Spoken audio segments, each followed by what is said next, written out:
Last day and start. महोदय, हमारा जो संविधान तैयार हुआ है उसमें भी इस बात का प्रयास किया गया है कि देश में लोकतंत्र पूरी तरह से लागू किया जाए और जनता को लोकतंत्र की सारी सुख सुविधा मिल सके। सबसे पहले मैं आपको इस बात के लिए धन्यवाद देना चाहता हूँ कि आपने मुझे इस सम्मेलन में कुछ कहने का अवसर दिया है।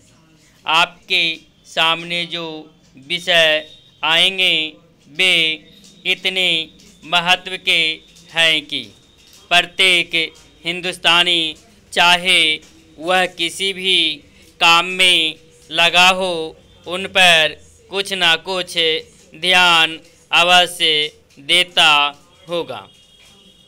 यह एक मानी हुई बात है कि बच्चा जैसा तैयार किया जाता है वह बड़ा होने पर वैसा ही निकलता है।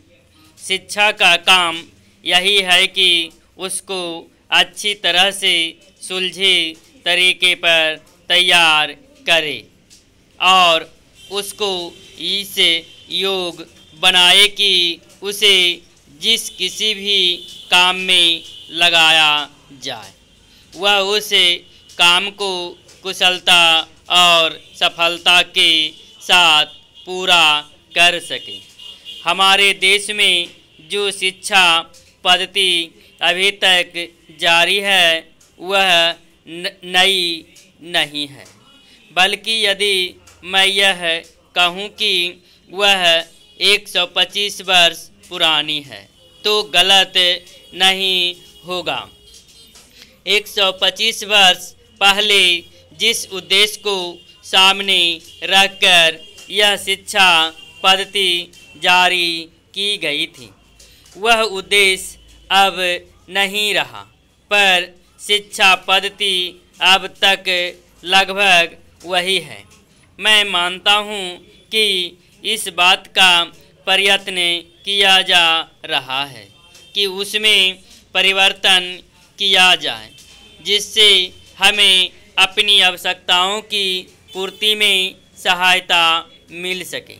जहाँ तक मुझे मालूम है इस काम में अभी तक हम सफल नहीं हुए हैं।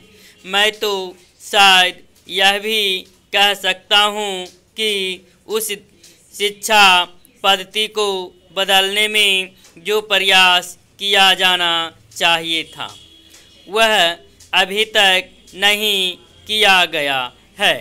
इस देश में या सभी देशों में शिक्षा के 3 भाग होते हैं। एक तो वह जिसमें छोटे छोटे बच्चों को शिक्षा दी जाती है, दूसरा वह जिसमें युवावस्था के पहले बड़े होने तक और तीसरा वह जिसमें युवावस्था के विद्यार्थियों को शिक्षा दी जाती है।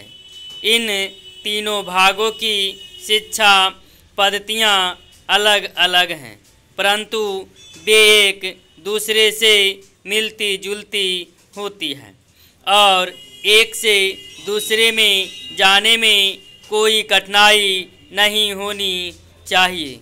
इसलिए यदि हम अपने देश की शिक्षा में सुधार चाहते हैं तो सबसे अधिक आवश्यक यह है कि सर्वप्रथम प्राथमिक शिक्षा में, उसके बाद माध्यमिक शिक्षा और फिर विश्वविद्यालय शिक्षा में सुधार किया जाना चाहिए।